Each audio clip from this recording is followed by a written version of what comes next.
இந்த மார்க்க இல்மு நம்மிடத்திலே இருக்க வேண்டும். இருக்கிறதா? இல்லை. நம்முடைய சமூகம் மார்க்க அறிவற்றவர்களாக திட்டம் தீட்டி ஆக்கப்பட்டிருக்கின்றார்கள். அதற்கு பகரமாக மற்றைய தக்வா இல்லாத அறிவு நம்முடைய சமூகத்திலே திணிக்கப்படுகிறது. இந்த மார்க்கத்தின் பொறுமதி நமக்கு தெரிவதில்லை. ஒரு குர்ஆன் மதரசாவையும் ஒரு ஒரு இங்கிலீஷ் கிளாஸையும் எடுத்து பார்த்தா தெரியும். இன்னைக்கு குர்ஆனை படிக்கிற பிள்ளைகள் வார கோலங்களை பாருங்க. அவங்களோட உடுப்புல ஒரு யூனிஃபார்ம் இல்ல, அதுல ஒரு நீட் இல்ல, அவங்களோட கையில வச்சிருக்கிற குர்ஆனுக்கு ஒரு உரை இல்ல, அது கிழிஞ்சு ஒரு பக்கத்தால தொங்கும். அதை கொடுத்து அனுப்பியிருப்பாங்க. அந்த குர்ஆன் கிளாஸுக்கு அவ்வளவுதான் மரியாதை. அவர் இருப்பார், அந்த பிள்ளை இருக்கும். எங்க இருக்குது? பள்ளிக்குள்ள கீழே தரையில இருக்கும். பள்ளிக்குள்ள கீழே தரையில் இருக்கும்.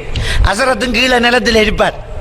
கிட்டத்தட்ட 20-30 வருஷத்துக்கு முன்னால இருந்த கல்வி திட்டத்தை தான் இன்றைக்கும் குர்ஆன் மதரசாவில் இருந்துகிட்டு இருக்குது. அன்னரம் பள்ளிக்கூடங்கள்ல மாமரத்துக்கு கீழே, புளிய மரத்துக்கு கீழே ஸ்கூல் வகுப்பறைகளை தான் கீழே உட்கார்ந்துகிட்டு இருப்பாங்க. டீச்சர் நின்றுகிட்டு இருப்பார்.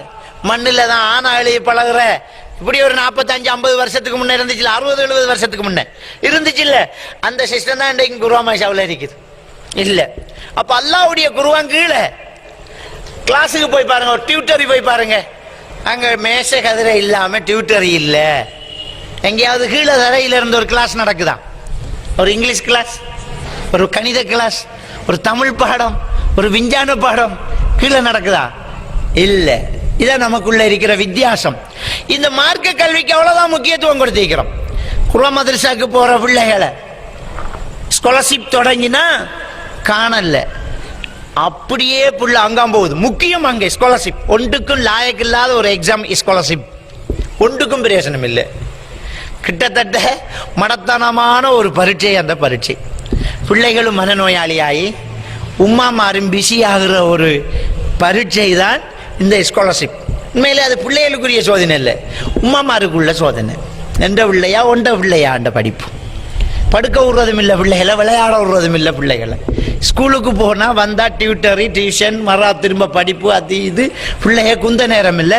குர்ஆன் மதரசா கட். அவ்வளவு பொறுமதியற்றதா குர்ஆன் மதரசா பித். இந்த அளவுக்கு இந்த கல்வி திட்டங்கள் கொண்டு வரப்பட்டாச்சு. அப்ப இந்த மார்க்க அறிவு நம்ம சமூகத்தில் ஜீரோ ஆயிட்டு, மற்ற விஷயங்களை நாம தான் ஹீரோ ஆயிட்டோம். எல்லாம் தெரியும். ஒரு புதுசா ஒரு போன் வந்தா அதுல உள்ள அவ்வளவு ஆப்ஷனும் ஒரு நாளைக்குள்ள அவருக்கு தெரிஞ்சு போகும். எல்லாம் தெரியும். அதில் ஃபோட்டோ எடுக்க தெரியும், வீடியோ எடுக்க தெரியும், சேவ் பண்ண தெரியும், அதை அனுப்ப தெரியும், அதை எடிட் பண்ண தெரியும், அதில் பேர் போட தெரியும், அதை இமெயில் பண்ண தெரியும், அதை இன்டர்நெட்டில் அனுப்ப தெரியும், ஃபேஸ்புக்கில் போட தெரியும், வாட்ஸ்அப்பில் போட தெரியும், ஒரு புதிய ஒரு சாஃப்ட்வேரை டவுன்லோட் பண்ண தெரியும், ஒரு வீடியோவை டவுன்லோட் பண்ண தெரியும், அதில் எடிட் பண்ண தெரியும், அவங்க பேசுறது உருவத்துக்கு நம்முடைய குரலை கொடுத்து கலக்க தெரியும்.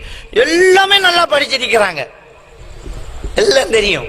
வீட்டில் ஒரு மையத்தை விழுந்தா கபன் கிழிக்க தெரியா, ஒரு வெள்ளைச்சிலேயே 3 கிழிக்க தெரியா. அவ்வளவுதான் நிலைமை. பாப்பா மையத்தை வாப்பட மையத்தை வீட்டை வச்சுட்டு ஓடித்துறான் குளிப்பாட்டுறதுக்கு ஆள் தெரியும். நம்பி பாப்பாவை தண்ணி வாத்துட தெரியாதா, குளிப்பாட்ட தெரியாது, தொழுவிக்க தெரியாது, கபனை சுத்த தெரியாது, பெருநாள் கொத்துபா தொழுக தெரியாது, மையத்து தொழுக தெரியும். 1000 மைய தொழுக இருப்போம். திரும்பவும் மௌலை முன்னுக்கு நின்று மைய தொழுக முறை சொல்லணும். 4 தக்பீர். முதலாவது தக்பீர்ல சூரத்துல் ஃபாத்திஹா, 2வது தக்பீர்ல ஸலவாத்து, 3வது தக்பீர்ல துஆ, 4வது தக்பீர்ல சலாம் என்று சொல்லாட்டி குழம்புது பிள்ளைகளுக்கு. எவ்வளவோ ஆப்ஷன் படிச்ச நம்ம ஆக்களுக்கு, எவ்வளவோ புதிய புதிய நவீன தொழில்நுட்பத்தை வேண்டி அண்ணா ஒரு ஃப்ரிட்ஜை கொண்டாந்து வீட்டை வைக்கான், அண்ணா ஒரு டிவியை கொண்டாந்து வீட்டை வைக்கான், அண்ணா ஒரு கம்ப்யூட்டரை கொண்டாந்து வைக்கான், அண்ணா சரி எல்லாம் சும்மா சலண்டு வீட்டில் இருக்கிற சின்ன பிள்ளை வரையும் எல்லாம் செய்யுது. எல்லா ஆப்ஷனும் எல்லாம் நல்லா தொழில்நுட்பம் தெரியுது. ஆனா இல்மு, அல்லாஹ்வுடைய மார்க்கம் தெரியல. ஒரு பிரயாணம், தொழுகையை சுருக்கி தொழுகிறத பற்றி தெரியல, தண்ணி படுத்த முடியாத ஒரு காயம், தயமம் பற்றிய சட்டம் தெரியல, பரலான குளிப்பு பற்றிய சட்டம் நமக்கு தெரியல. கோல் பண்ணி இதான் கேள்வி. மௌலை மாத்த கோல் வருது, ஏதோ ஒரு ஃபத்வா கேட்க போறோம் அப்படின்றோன்னு நாமளும் பயந்துகிட்டு நம்ம தெரியாத அரிசியை கட்டுருவாங்களோ, சிக்கலான ஒரு கேள்வியை கட்டுறாங்களோன்னு கேட்டா திரும்ப அதான் சட்டம், திரும்ப அதே கேள்வி. என்ன கேள்வி? பிரயாணத்தில் இருக்க தொழுகை எப்படி தொழுகிறது, காலை மருந்து காட்டிருக்குது, தண்ணி தயமம் செய்யற எப்படி, உதுவும் செஞ்சுட்டு திரும்ப மண்ணில் அடிக்கிறா, என்ன மௌலையா அது என்ன சட்டம், திரும்ப திரும்ப அதான் சட்டம். இதே கேள்வியை தான் நோண்டி நோண்டி நோண்டி நோண்டி கேட்டுட்டு இருக்கான். அவ்வளவுக்கு ரொம்ப எளிமையாக பிச்சைக்காரத்தனமா இருக்கும் அல்லாஹ்வுடைய மார்க்க விஷயத்துல நம்ம சமூகம்.